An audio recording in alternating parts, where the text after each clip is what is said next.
A juzgar por la belleza de sus construcciones vanguardistas, cabría pensar que esta ciudad es esencialmente moderna, joven y ambiciosa. Y así es en realidad una de las dos caras de Mérida, la pujante capital extremeña.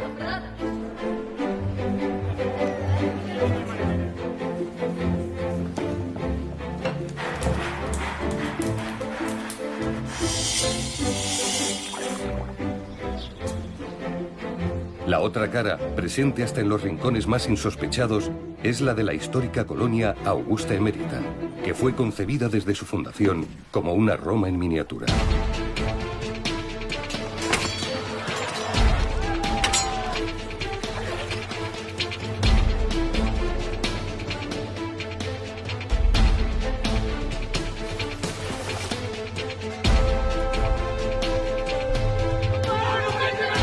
Habitada al principio por legionarios retirados, eméritos, fue durante siglos la capital de Lusitania.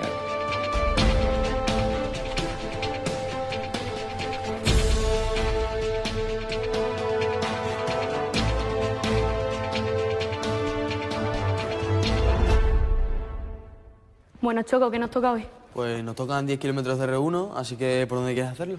Si te parece bien el puente romano, puente lusitania. Sí, me parece perfecto. ¿Y ya has preparado ya la piragua? Sí, yo lo tengo todo listo. Cuando quieras nos vamos. Vale. Ellos no lo saben, pero sus piraguas nos van a llevar al comienzo de toda esta historia. ¿Por qué los romanos fundaron aquí una urbe de tanta relevancia? Sí, por ese larguísimo puente de casi 1 kilómetro.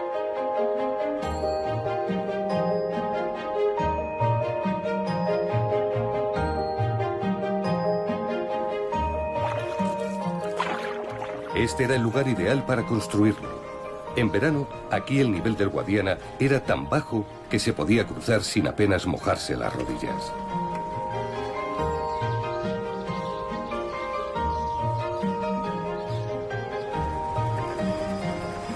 Tras cruzar el viaducto, carros procedentes de Hispalis y Olisipo, la actual Lisboa, entraban en la ciudad por esta puerta y luego podían seguir cómodamente hasta Córdoba, Toletum o César Augusta. Emérita era un nudo de comunicaciones único por el que atravesaban las principales calzadas. Aunque probablemente no tenga nada que ver con su longevidad, 20 siglos, bajo el primer arco todavía resiste un falo esculpido por los romanos para atraer la buena suerte. Impensable ahora, en aquella época era un amuleto más que habitual.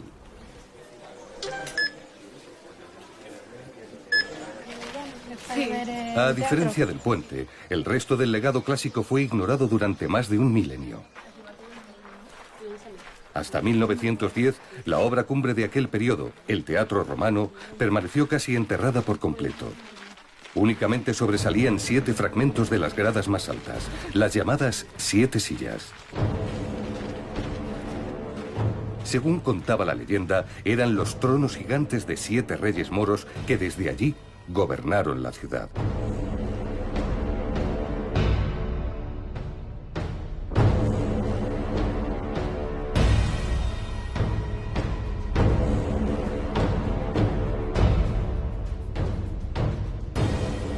Tras retirar toneladas de tierra y escombros, las 7 sillas se convirtieron de nuevo en la tiara que corona el escenario emeritense.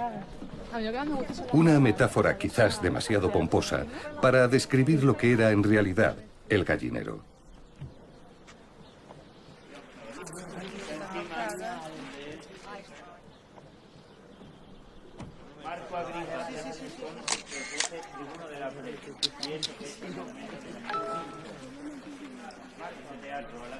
Más desahogadas estaban las autoridades en estos 3 bancos que en su día fueron de mármol. Y por si no les bastaba, una cancela les separaba del resto del público.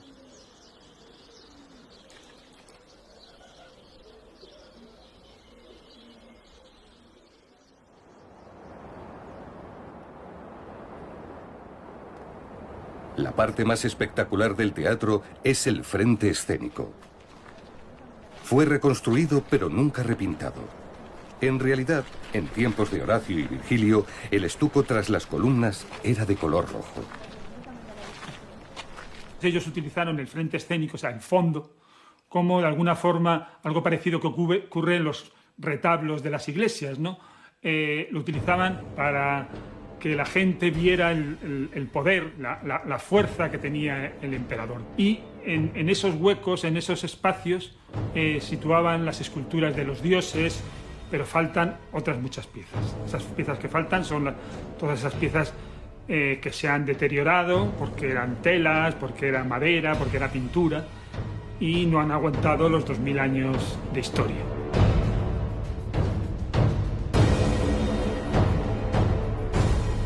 La única estatua moderna no está en el frente escénico, sino en una esquina apartada, aunque en vida era siempre la protagonista. ¿Ha podido llegar a eso, Jasón? Margarita Xirgu resucitó en 1933 el escenario emeritense interpretando a Medea y dio así el pistoletazo de salida al Festival de Teatro Clásico que se celebra desde entonces cada verano. La culpa toda es de Creonte.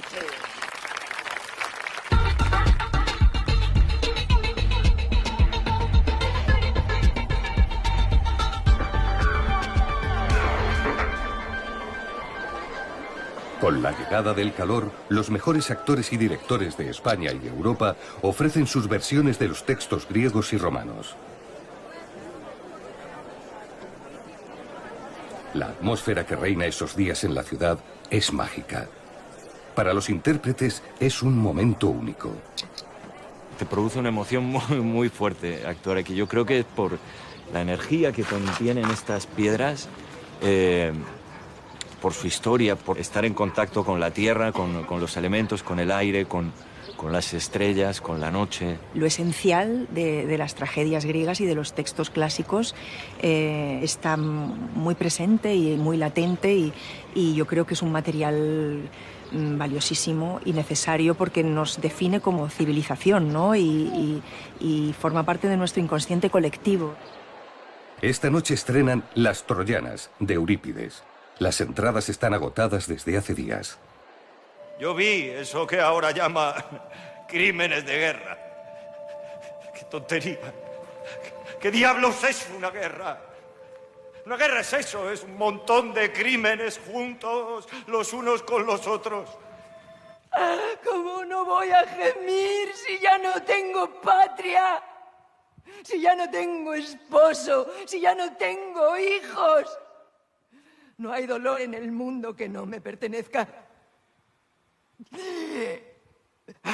Abro la boca. Quiero gritar. Quiero desaparecer gritando. La obra resulta un éxito y el público aplaude puesto en pie. La fiesta se traslada después al peristilo romano, justo detrás del escenario, y allí se alargará hasta bien entrada la madrugada.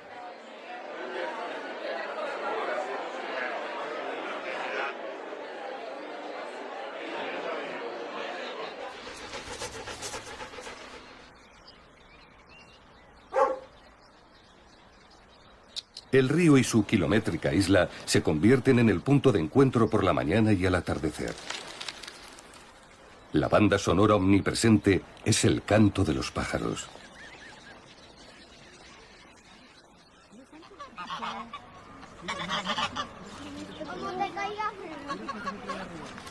Con el cambio de siglo, un ambicioso plan de regeneración les devolvió a los emeritenses su río.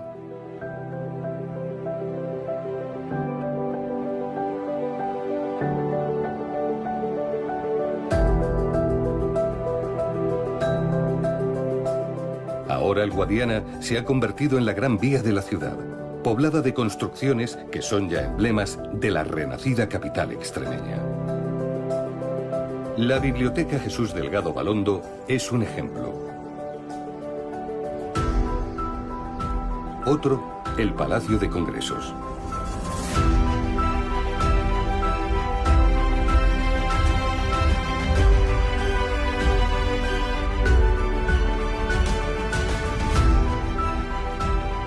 El más conocido, por ser obra de Sáenz de Oiza, es la Escuela de Administración Pública.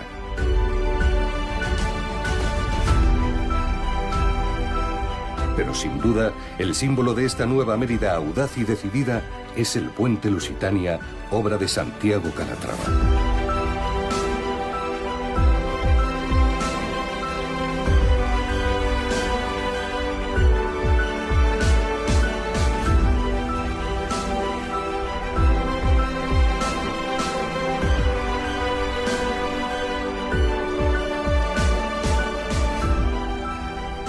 El arco de hormigón emula a las colinas que envuelven Mérida. Todo un icono para la capital extremeña.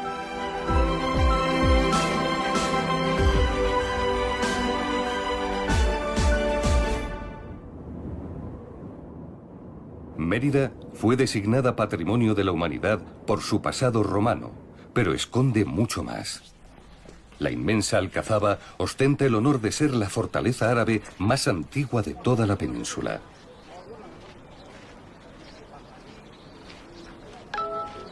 Fue erigida en el año 835 por Abderramán II. El objetivo del emir de Córdoba era controlar a los levantiscos emeritenses.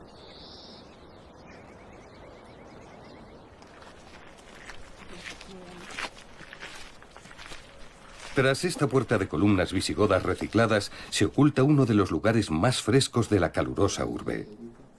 Es el aljibe andalusí, repleto de agua por las filtraciones del río.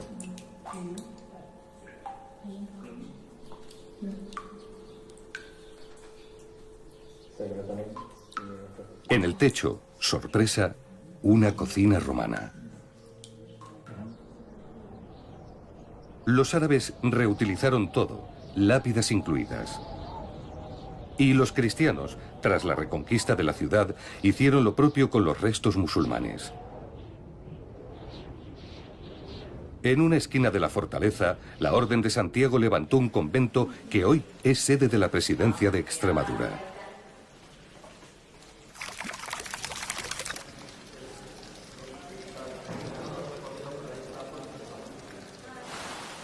Tras haber sido capital de la Hispania romana y visigoda, Mérida vivió siglos de acusada decadencia en el medievo y la modernidad. Con su elección en 1983 como sede del gobierno y el parlamento extremeños, volvió a recuperar el protagonismo perdido.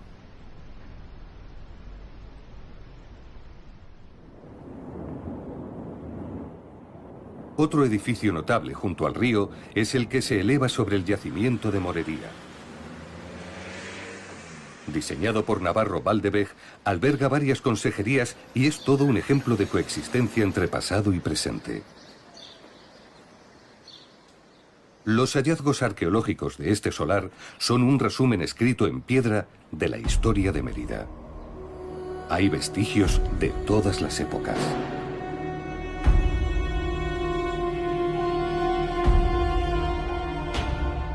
En el siglo VIII, el extremeño Manuel Godoy, favorito del rey Carlos IV, quiso convertir la ciudad en la Pompeya española.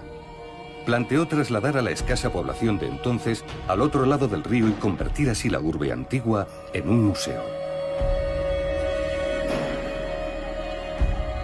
Pero nunca se hizo, y por eso ahora Mérida y Emérita conviven una encima de la otra.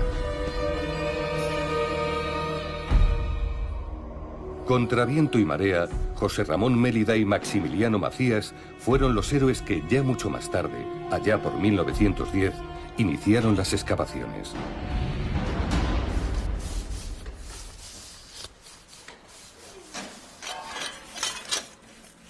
Un siglo después, los paletines de los historiadores siguen raspando estos suelos.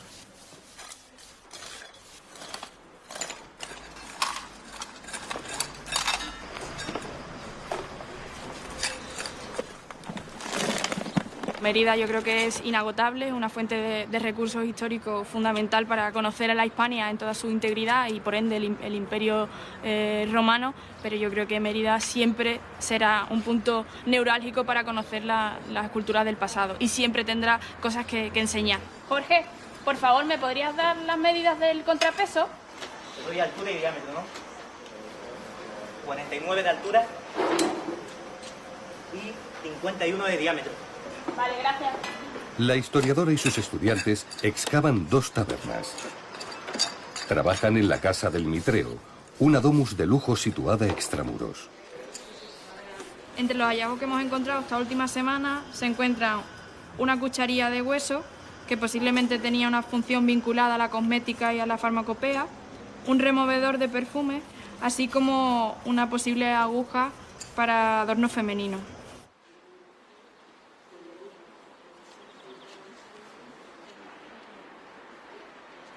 Hace 50 años, otro arqueólogo tuvo más fortuna y descubrió en la misma vivienda este espectacular mosaico, el cosmogónico. Es único porque contiene más vidrio que piedra. Hoy los esfuerzos se centran en estudiarlo y conservarlo. Estamos realizando limpiezas en seco, simplemente para retirar el polvo, la superficie, la suciedad que se deposita. Estamos realizando allí al fondo empacos con limpieza con agua desionizada para retirar sin apenas frotar, para no dañar las teselas de piedra y sacar lo que es el color real de la piedra. Y en la parte central, que es la alfombra que da nombre al mosaico cosmogónico, estamos realizando también tanto análisis de las teselas, de la composición y viendo realmente cómo están, cómo se van comportando. Y es una forma de mantener en buen estado el mosaico.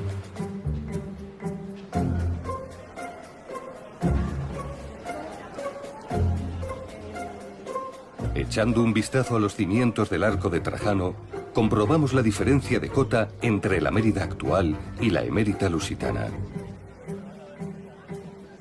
2 metros de polvo y tierra se han acumulado en 2000 años.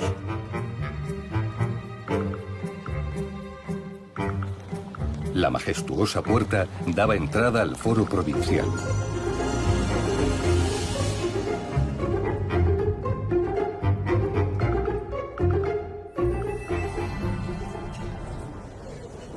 A la vuelta del arco, un restaurante aprovecha como pared uno de sus muros. Comida extremeña, como estas carrilladas estofadas, y platos de influencia portuguesa, como el bacalao dorado, nunca faltan aquí ni en ningún lugar de Mérida.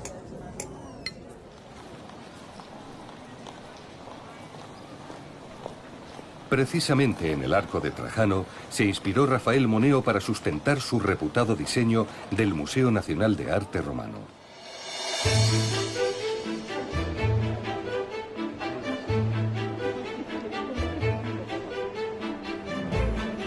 Por su luz natural, por su ligereza y por su fusión de pasado y presente, es una de las obras arquitectónicas españolas más valiosas de todo el siglo XX, ampliamente reconocida en todo el mundo.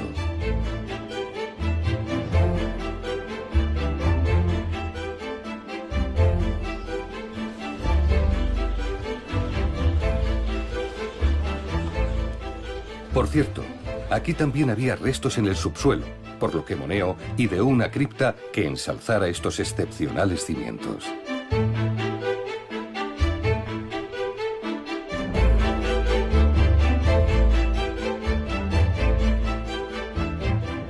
La colección romana del museo es la más importante de España. Prácticamente todo lo expuesto fue hallado en la ciudad.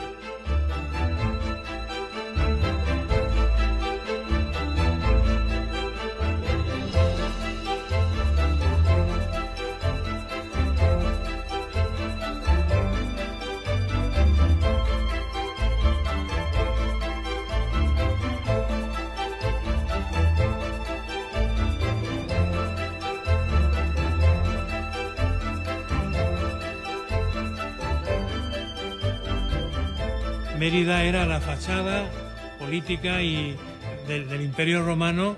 Ya lo único que había más allá era el océano. Y como además perdimos importancia histórica, todo eso permitió que se conservara en mejor estado que lo que ha sucedido en otras ciudades donde la historia ha seguido y además apabullante, se han ido superponiendo periodos y entonces la conservación es peor. Creo que la pieza más emblemática de este museo, al menos para mí, es la cabeza del emperador Augusto, fundador de la colonia Augusta Emérita. Por otra parte también diría que los mosaicos son siempre la estrella de la visita. En los estudios de público que se han realizado en el museo, siempre los mosaicos tienen, digamos, la aceptación de todo el visitante. Y también la escuela de retratos que pusieron en marcha cualificados escultores, y así piezas como el Panadero y otras imbuidas de la corriente realista romana, pues son auténticos cabezas de serie de la escultura romana. Las piezas estaban todas policromadas y de hecho se encuentran todavía huellas de esa policromía que hoy es objeto de estudio, y la verdad es que a veces me quedo más con lo que podemos ver hoy, es decir, lo blanco, que con lo policromado.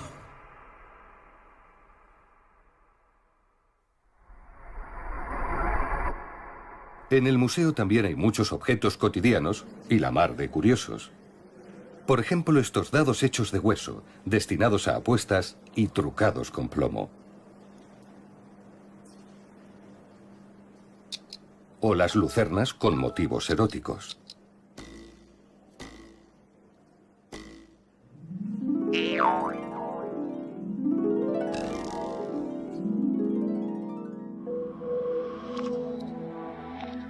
En las paredes de una vivienda, alguien dibujó la figura de un jinete y la de una liebre en una jaula.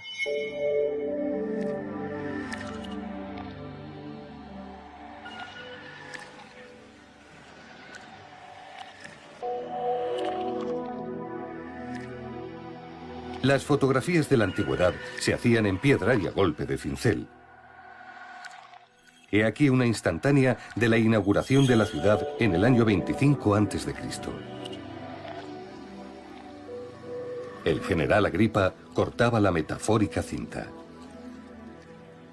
¡Ordinen! ¡Dupliquis!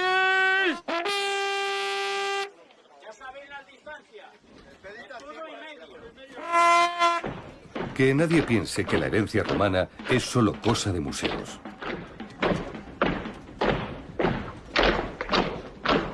Durante el festival Emerita Lúdica, amantes de la historia llegados de todo el mundo reviven en la calle las glorias pasadas. Y para ello es imprescindible que las legiones retomen su querida capital lusitana.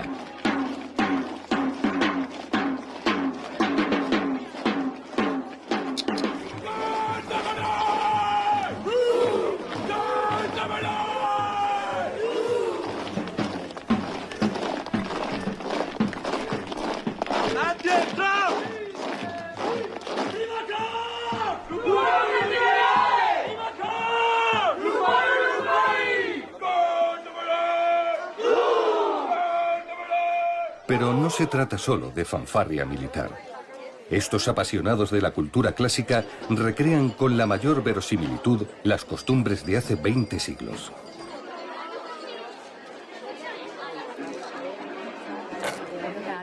Aquí una bruja lee el futuro en las runas.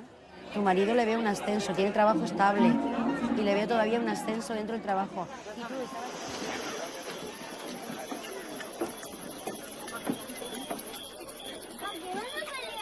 Y, por supuesto, lo que no puede faltar es el espectáculo que más morbosa curiosidad ha despertado históricamente: los combates de gladiadores. ¡Paso al gobernador! En pleno siglo XXI, tampoco nadie quiere perderse la lucha.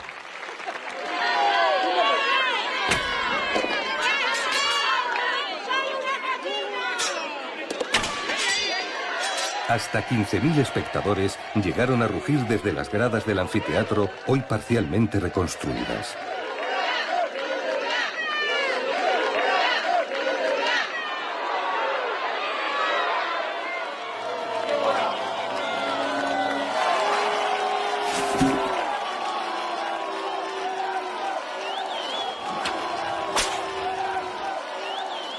En la arena, estos gladiadores no pelean a muerte. Pero que nadie se sienta engañado, porque en realidad esto era lo habitual. Al contrario de lo que dice el tópico, blandir una espada corta o un tridente podía ser una duradera y lucrativa forma de ganarse la vida.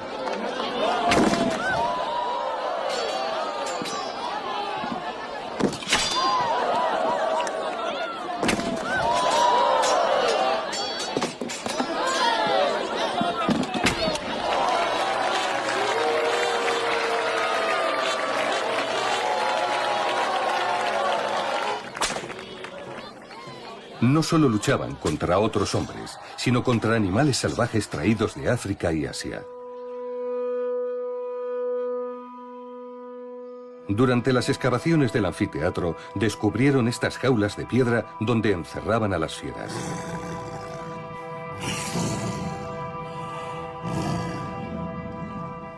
Las gradas contaban con un pódium elevado para proteger a los espectadores de algún tigre o león hambriento. Mayor aún que el anfiteatro era el circo emeritense, uno de los pocos del mundo antiguo que conservan su planta entera. Así lo imaginamos. El Circo de Mérida, que estamos viendo este espacio tan impresionante y tan enorme, pues tiene 433 metros de longitud por 112 metros de anchura. Y claro, una obra de este calibre necesitó muchísimo tiempo para poderse realizar.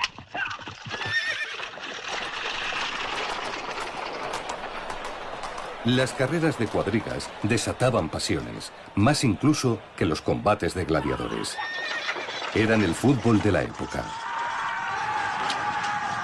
Los carros partían de estas cocheras y 30.000 personas llegadas de toda la provincia jaleaban desde las gradas. Había grupos de seguidores ultras, apuestas y también estrellas multimillonarias.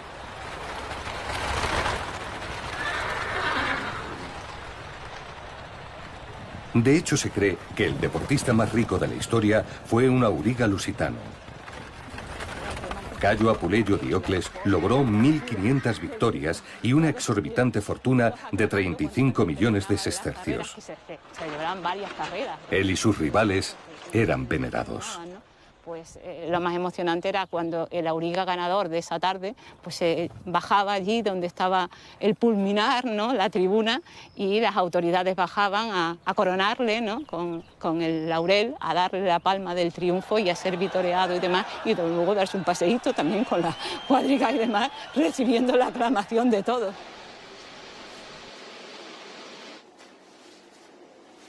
El pasado clásico es fuente de inspiración, devoción y también de negocio. En la Mérida actual, por ejemplo, se puede comer como lo habría hecho el mismísimo Diocles.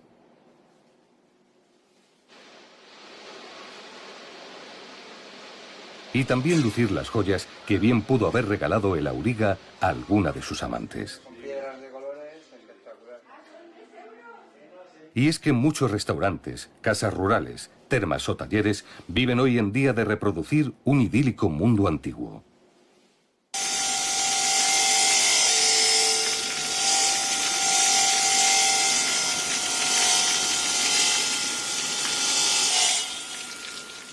En el suyo, armada de sierra, martillo y cincel, Luisa elabora espléndidos mosaicos.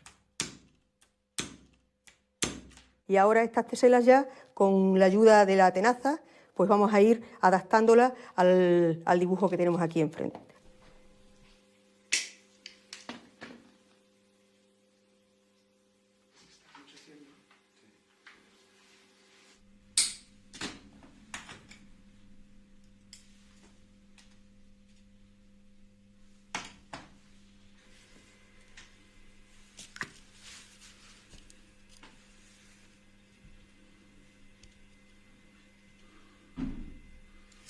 Lo que estamos viendo ahora es el reverso, es el negativo del mosaico. Por eso unas teselas están más altas y otras están más bajas. Siempre la parte más plana, la mejor, la más bonita de la tesela es la que se pega boca abajo, que es la que vamos a ver luego. La dificultad del mosaico, y con ella su precio, depende del tamaño y del colorido.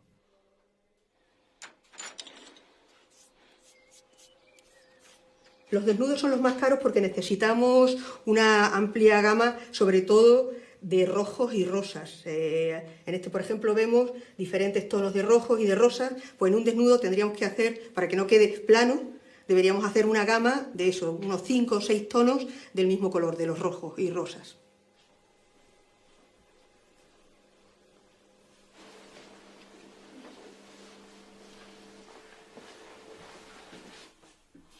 Como ahora, los emeritenses de entonces abrían el grifo de casa y brotaba agua corriente. La colonia romana disfrutó de una calidad de vida inimaginable durante los siglos posteriores.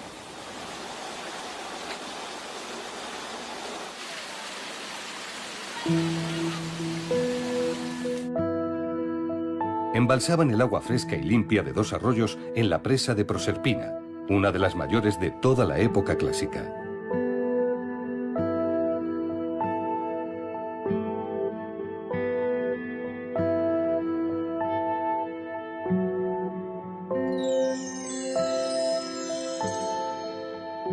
Desde allí, el líquido recorría 10 kilómetros hasta la ciudad. El pantano estaba en la cota más alta del trayecto y mediante túneles y acueductos lograban que el agua avanzase siempre cuesta abajo.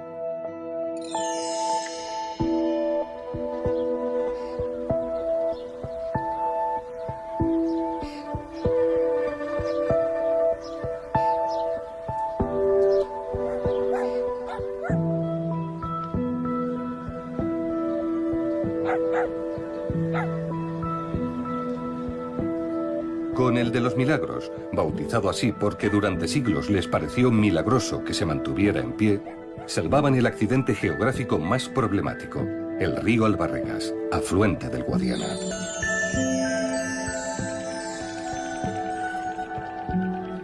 Y aquí es necesario un inciso para recalcar que esta es la más bella postal de Mérida.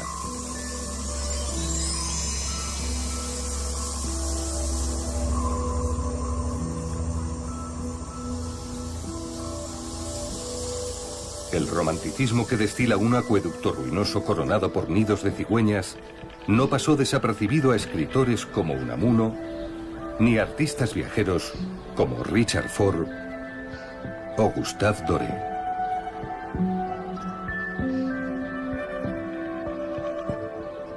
Tras la vaguada del Albarregas, la tubería desembocaba en un depósito situado en la parte más alta de la trama urbana.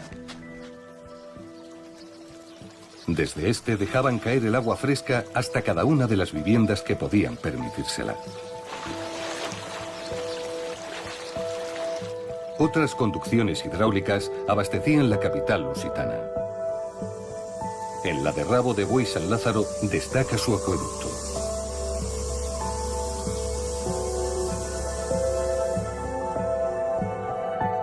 Y en la de Cornalvo, su presa, que todavía es útil y da de beber a pequeñas localidades cercanas. El dique está rodeado de frondosas dehesas que forman un parque natural.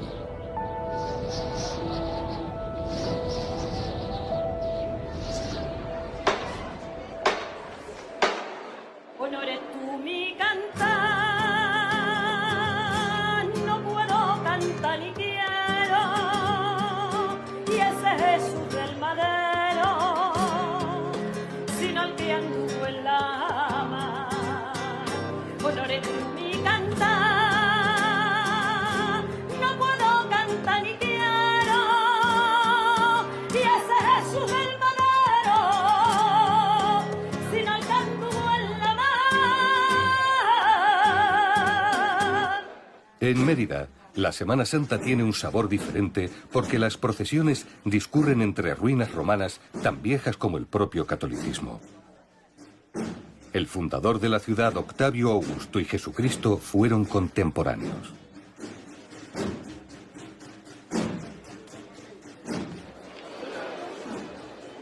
Al Santísimo Cristo de los Remedios, al Señor de Jueves Santo, por nuestro compañero Valentín, que estará a su lado arriba, ¿eh?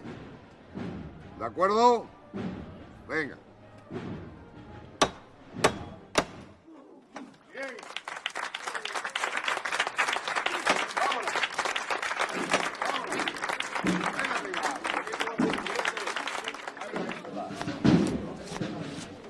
Pasito a pasito, decenas de esforzados costaleros portan la imagen del Cristo ante el imponente templo de Diana.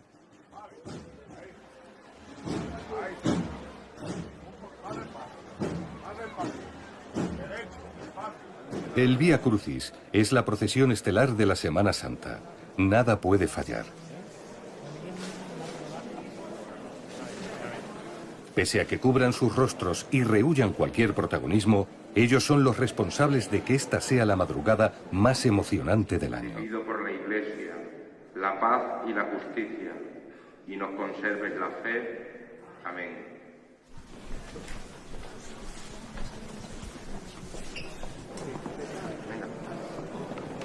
¿Arriba?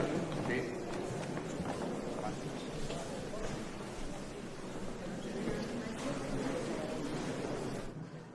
Encienden los faroles y se lanzan a la calle. El único sonido permitido es el de los tambores.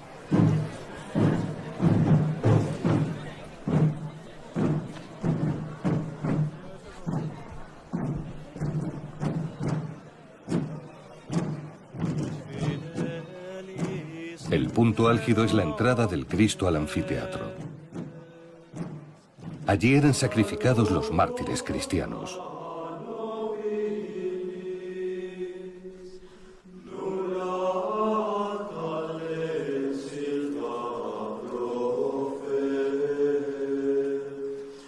La perspectiva desde lo alto es sobrecogedora.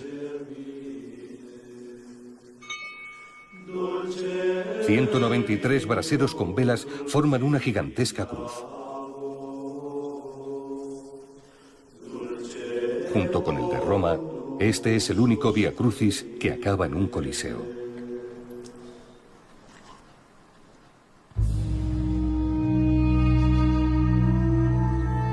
El templo de Diana es el único edificio religioso que se conserva de toda la antigüedad emeritense.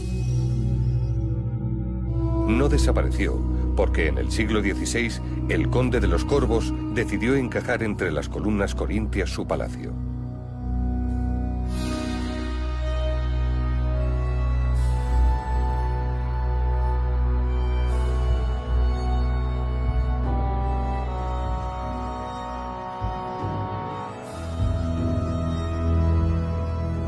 El edificio formaba parte del Foro de la Colonia, el centro neurálgico de la urbe latina. Allí acudían los ciudadanos a rezar, pleitear o a hacer negocios.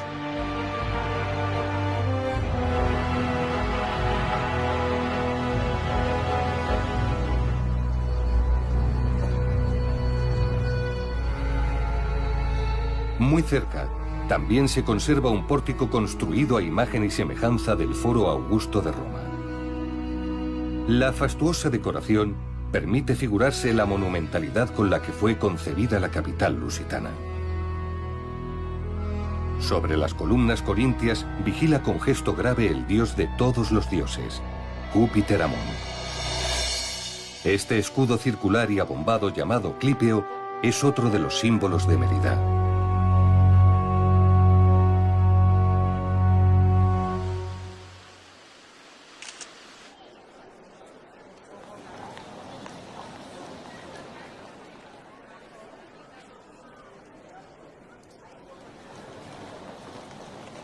El centro de la vida social es ahora la Plaza de España. Allí se alzan el Ayuntamiento y la Concatedral de Santa María la Mayor, que comparte arzobispo con Badajoz. Varios palacetes ennoblecen el espacio, pero el que más destaca por su exotismo es el de la China, que albergaba unos grandes almacenes a principios del siglo XX.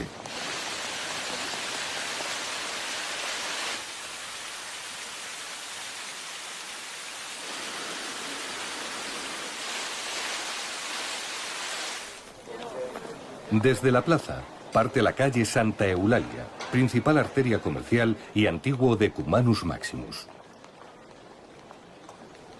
Las urbes planificadas por los romanos eran cruzadas por dos vías principales, el Decumano, de este a oeste, y el Cardo, de norte a sur. También allí resiste el paso de los siglos el comercio más antiguo de Mérida, fundado en 1827. Hola. Hola. Una bolsita de los famosos caramelos que tenéis. Ahora mismo. Esto lo fundó el tatarabuelo de mi madre, que venía de un pueblecito de León. Se estableció aquí, luego continuó su hijo y pasó a mi abuelo. Después estuvo regentándolo mi abuela, su viuda. Ahora es mi madre la propietaria, que tiene ya 90 años. 5 generaciones después, siguen elaborando con la misma sencilla receta, azúcar, glucosa y esencia de limón, uno de los productos más típicos de la ciudad, los caramelos de la mártir Santa Eulalia.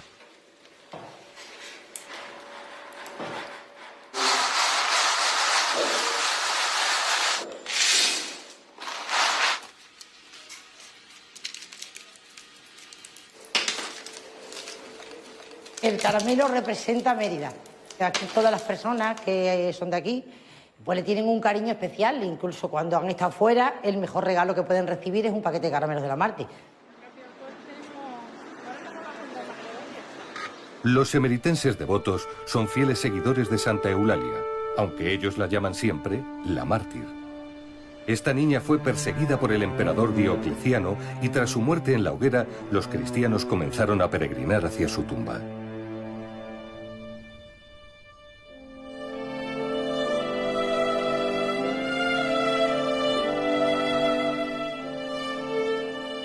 En el siglo IV, una basílica fue levantada sobre sus restos. No es ni mucho menos la única sepultura bajo el suelo del templo. Aquí también hay un yacimiento arqueológico con enterramientos de muy diferentes épocas. En el exterior de la basílica construyeron un altar conocido como ornito. Lo hicieron una vez más reciclando, esta vez los restos del templo de Marte.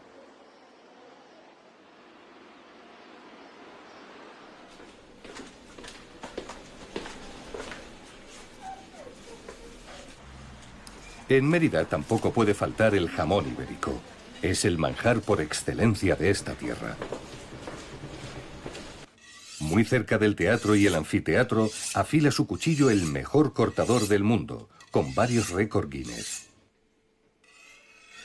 Al principio se utilizaba como medio de vida, ¿no? Nuestros abuelos hacían matanza para subsistir. Luego se ha industrializado y realmente era un sueño, ¿no? El poder llegar a más de 200 países con nuestro producto estrella, ¿no?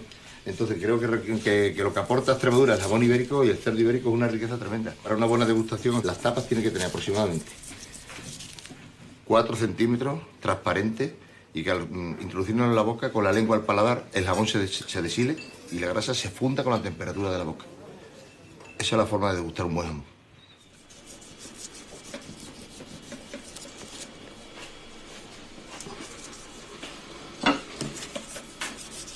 Camino del lugar donde se reúnen ahora los jóvenes emeritenses, advertimos un mosaico magnífico, ubicado sorprendentemente en un bloque de pisos.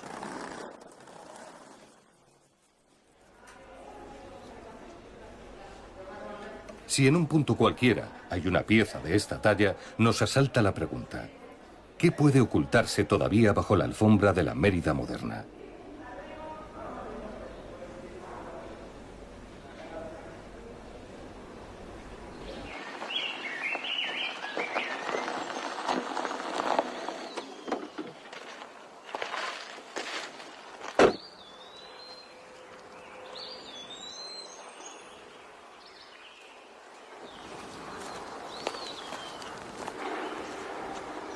No conocemos ni el 1% de todo lo que hay en la ciudad. No solo ya de época romana, sino de época visigoda, islámica, bajo medieval.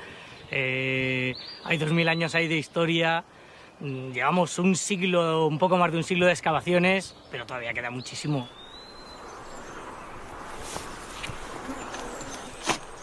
Estamos en el acueducto de Rabo de Buey San Lázaro. Es un acueducto muy curioso, no capta de una gran fuente, sino que va recogiendo las aguas subalveas de un valle que se van filtrando a la conducción. Entonces, al principio prácticamente no se ve nada de agua, se ve un charquito y poco a poco, conforme va avanzando, se va viendo cada vez más, cada vez más, cada vez más, cada vez más, hasta que ya recogen la suficiente y ya sí que impermeabilizan el canal.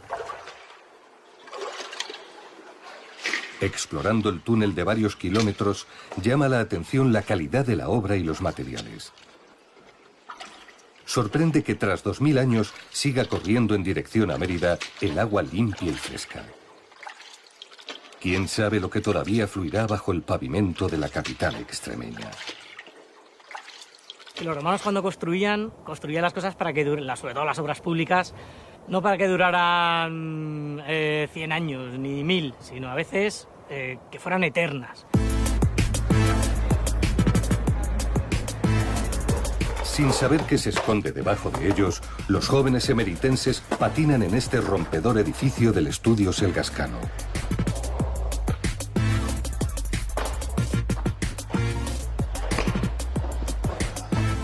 En lo alto, una nube de plástico naranja les protege de los rayos del sol. Así son los anfiteatros del siglo XXI. Materiales de ciencia ficción toman el relevo de las piedras eternas que un día albergaron a personajes inmortales como Agripa o Diocles.